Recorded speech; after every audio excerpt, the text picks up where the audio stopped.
Assalamualaikum warahmatullahi wabarakatuh. Kami dari kelompok 6 akan menjelaskan tentang konsep dan contoh penelitian pengembangan. Kelompok 6 beranggotakan saya sendiri, Rinto Siswondo, kemudian ada Jumro, kemudian ada Suryadi, Galda Ameseli, dan Roshida. Pertama-tama saya akan menjelaskan tentang pengertian penelitian pengembangan atau research development. Jadi, research development sering diartikan sebagai suatu proses atau langkah-langkah untuk mengembangkan suatu produk baru atau menyempurnakan produk yang telah ada. Yang dimaksud dengan produk dalam konteks yang tidak selalu berbentuk hardware, seperti buku, modul, atau alat pembelajaran di kelas. Tetapi juga bisa berupa perangkat lunak atau software seperti program pembelajaran dan model-model pendidikan. Jadi dapat disimpulkan bahwa penelitian pengembangan itu adalah suatu proses yang digunakan untuk mengembangkan dan memvalidasi produk-produk yang digunakan dalam pendidikan. Produk yang dihasilkan antara lain bahan penelitian untuk guru, materi belajar, media, soal, dan sistem pengelolaan dalam pembelajaran. Produk yang dihasilkan antara lain bahan pelatihan untuk guru, tadi sudah ya. Kemudian, apa sih tujuan penelitian pengembangan? Tujuan penelitian pengembangan biasa berisi dua informasi, yaitu yang pertama, masalah yang akan dipecahkan, dan spesifikasi pembelajaran, model, soal atau perangkat yang akan dihasilkan untuk memecahkan masalah tersebut.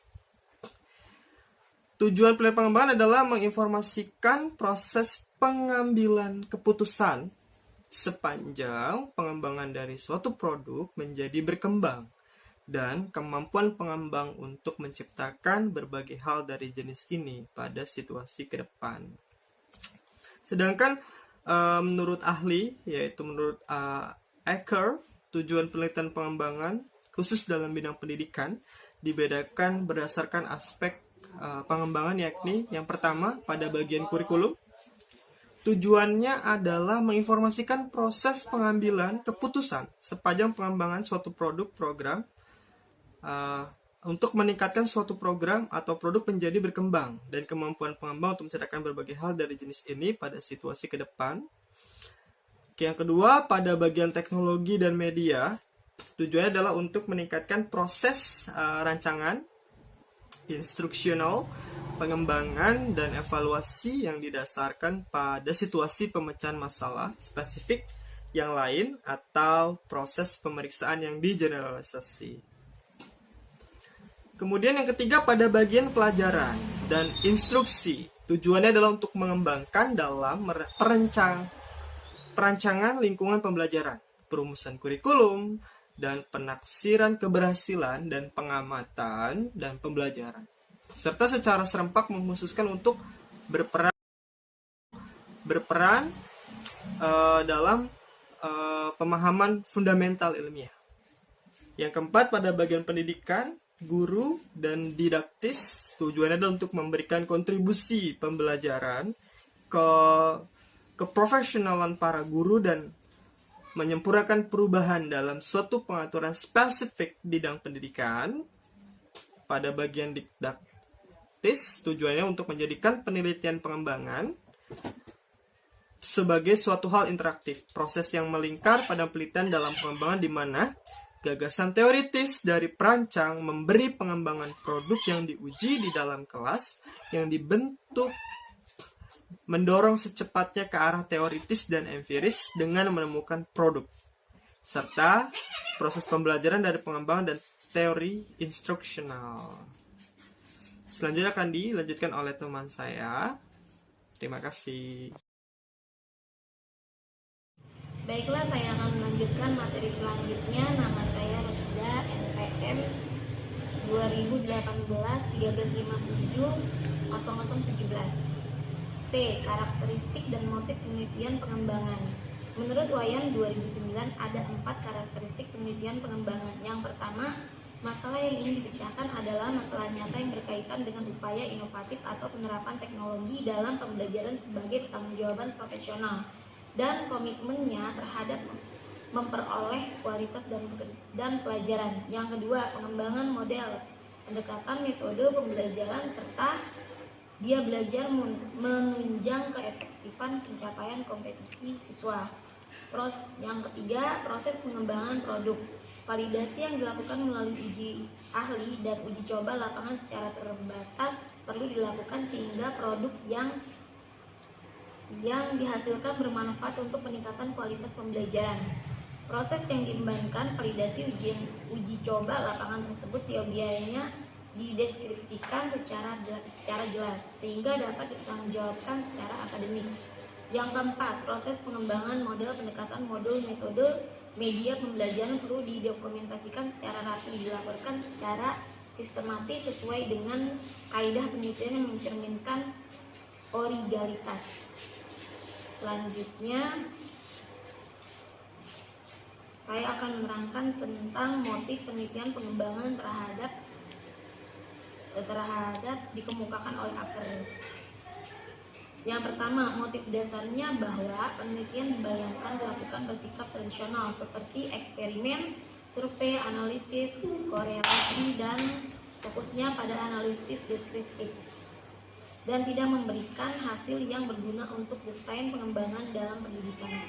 Yang kedua, keadaan yang sangat kompleks dari banyaknya perubahan kebijakan di dalam dunia pendidikan, sehingga diperlukan pendekatan penelitian yang lebih evolusioner, interaktif, dan siskris. Yang ketiga, penelitian di bidang pendidikan secara umum kebanyakan mengarahkan ke arah reputasi yang ragu-ragu dikarenakan relevasi ketiadabuktian. Selanjutnya, langkah-langkah penelitian pengembangan. Secara umum, langkah-langkah penelitian dan pengembangan mencakup A. Potensi dan masalah, B. Mengumpulkan informasi, C. Desain produk, D. Validasi desain, E. Perbaikan desain, F. Uji coba produk, G. Revisi produk, H. Uji coba pemakaian, I. Revisi produk lanjutan, J. Pembuatan produk massal. Selanjutnya, langkah-langkah penelitian pengembangan akan dijelaskan oleh teman saya yang berikutnya.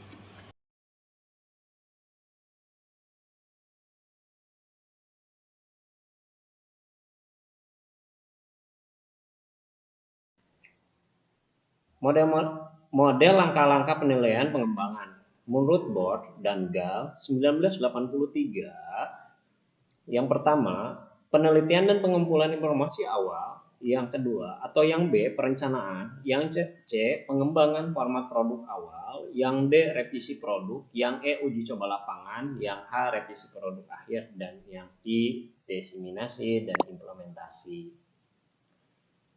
Yang kedua, menurut Bord dan Hall 1989.2775, yang A, penelitian dan pengumpulan data. Yang B, perencanaan. Yang C, pengembangan produk awal. Yang D, uji coba produk awal atau uji coba terbatas. Yang E, penyempurnaan produk awal. Yang F, uji coba lapangan lebih luas. Yang G, penyempurnaan produk hasil uji lapangan lebih luas. H, uji coba produk akhir. I, revisi atau penyempurnaan produk akhir. J, diseminasi dan implementasi. Yang ketiga, menurut Acker 1999, pemeriksaan pendahuluan atau preliminary investigasi. Yang kedua, penyesuaian teoritis, theoretical embedding. Yang ketiga, uji empiris, empirical testing. Yang keempat, proses dan hasil dokumentasi, analisis dan refleksi. Dokumentasi, analisis, and reflection on process and outcome. Hai, saya Galda, NPM 2017-135601. Kali ini saya akan mempresentasikan tentang penelitian pengembangan. Penelitian pengembangan difokuskan pada dua tahap, yaitu tahap preliminary dan tahap formative evaluation, yang meliputi self-evaluation, prototyping, atau expert views, one-to-one, dan small group, serta file test. Menurut Dick Carey, analisis kebutuhan dan tujuan atau identical instructional goal yang pertama. Yang kedua, melakukan analisis instruksional atau conduct instructional analysis. Yang ketiga, analisis pembelajaran dan konteks atau analyze learners and context. Yang keempat, merumuskan tujuan performasi atau right performance objective. Yang kelima, mengembangkan instrumen atau develop assessment instruments. Yang keenam, mengembangkan strategi instruksional atau develop instructional strategy. Yang ketujuh, mengembangkan dan memilih material instruksional atau develop and select instructional materials. Yang kedelapan, merancang dan melakukan evaluasi formatif atau design and conduct formative evaluation of instruction. Yang kesembilan, melakukan revisi instruksional atau revise instruction. Yang kesepuluh, merancang dan melaksanakan evaluasi sumatif atau design and conduct summative evaluation. Menurut Thiagarajan dan kawan-kawan, tahap 1 itu atau define atau pendefinisian. Yang pertama itu analisis ujung depan atau front end analysis. Yang kedua, analisis siswa atau learner analysis. Yang ketiga, analisis konsep atau konsep analis. Yang keempat, analisis tugas atau task analis. Yang kelima, perumusan tujuan pembelajaran atau specifying instruction objective. Terus ada tahap 2-nya, yaitu desain atau perancangan. Yang pertama itu penyusunan standar tes atau criterion test construction. Yang kedua, pemilihan media atau media selection yang sesuai dengan karakteristik materi dan tujuan pembelajaran.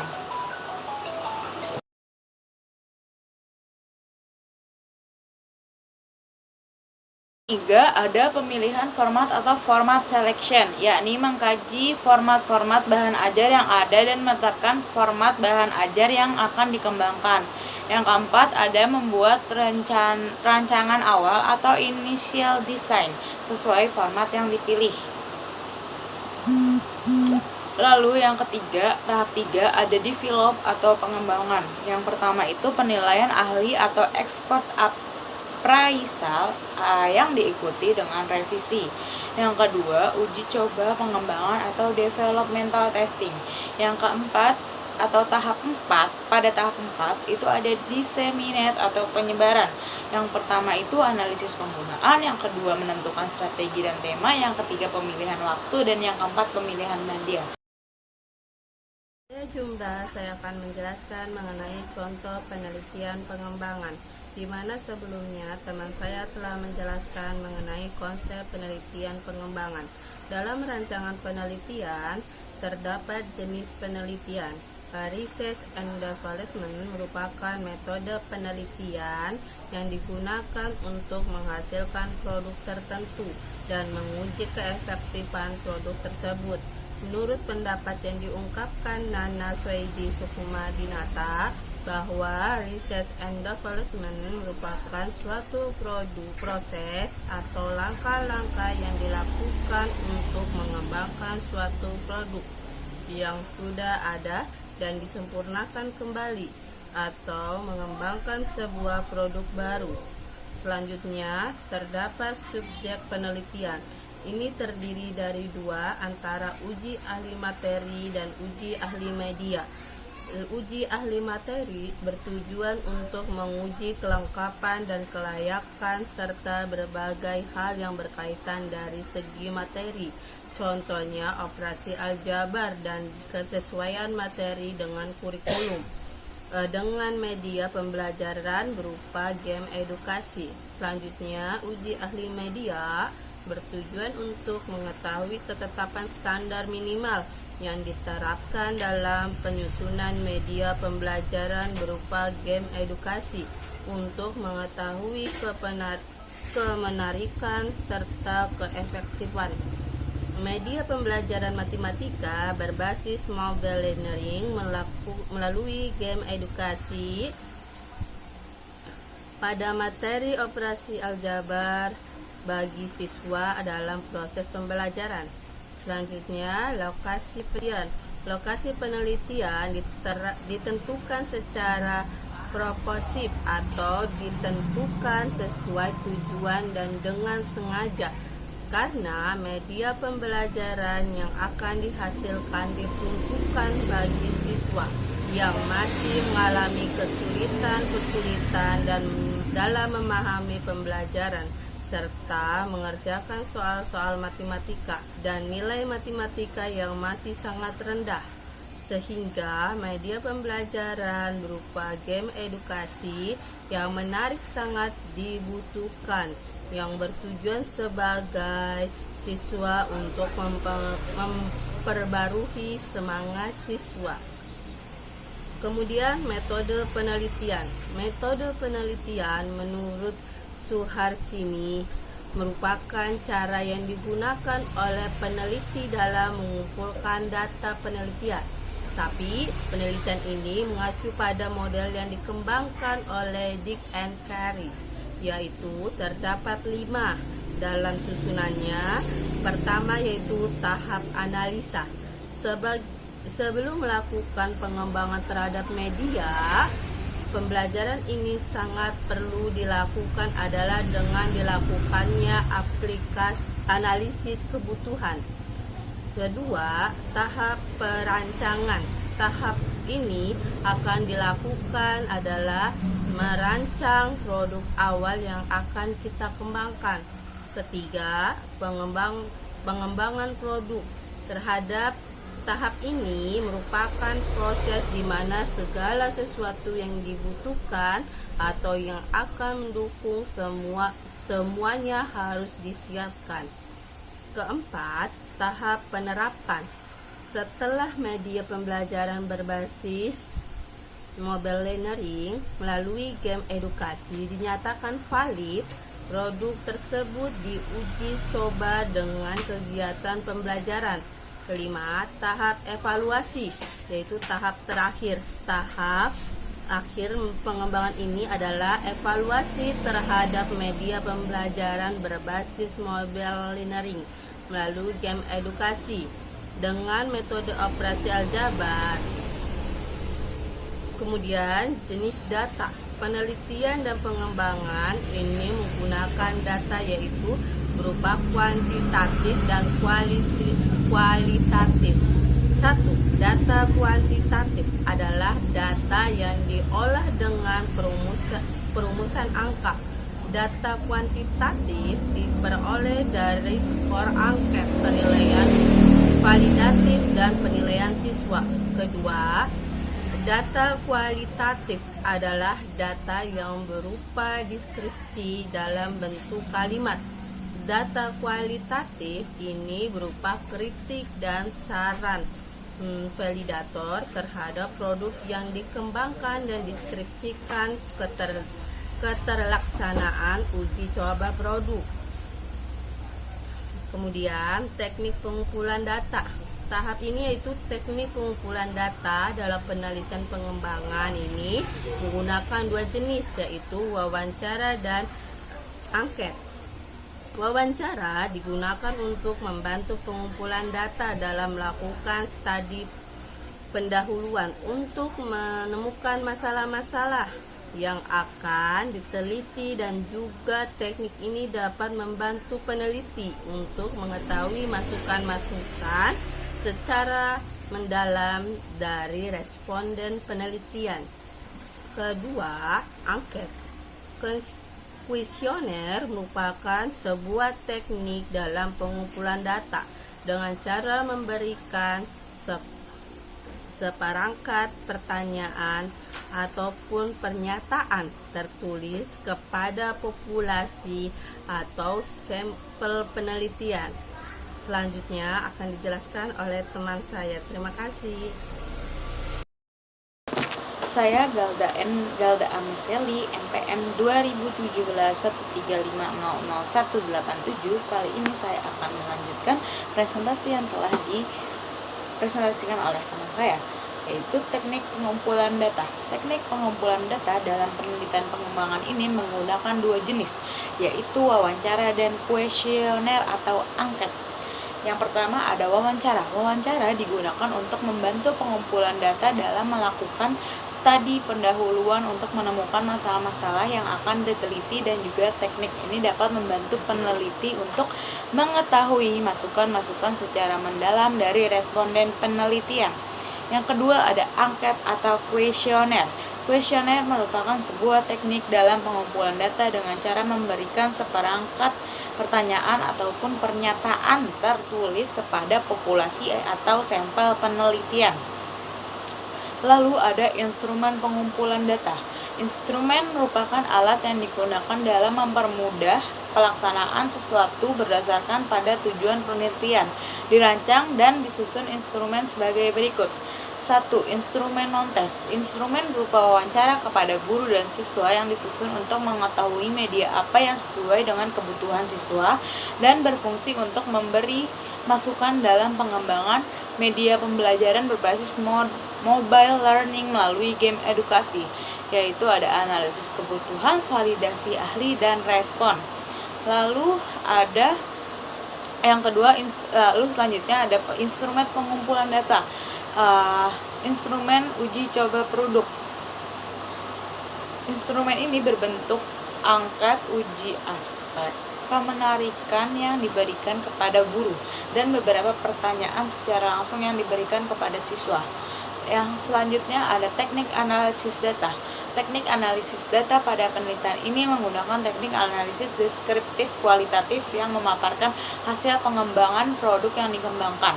Analisis data validasi ahli, angket validasi ahli terkait kegrafikan, penyajian, kesesuaian isi, kebahasaan, dan kesesuaian media pembelajaran berbasis mobile learning melalui game edukasi Laciku pada materi operasi aljabar sebagai learning exercise bagi siswa. Yang kedua ada analisis data uji coba produk. Angket tentang respon siswa terhadap penggunaan produk menggunakan penilaian skala 4 pilihan jawaban sesuai konten pertanyaan. Yang ketiga, teknik analisis keefektifan. Teknik analisis keefektifan media pembelajaran menggunakan tes hasil belajar dengan 8 soal pada lembar kerja dengan bobot soal yang sama. Scoring yang digunakan menggunakan bentuk skala 1 sampai 0. Jangan lupa di like, comment, and subscribe. Kalau kalian punya pertanyaan juga bisa comment down below. Kita usahain akan kita jawab.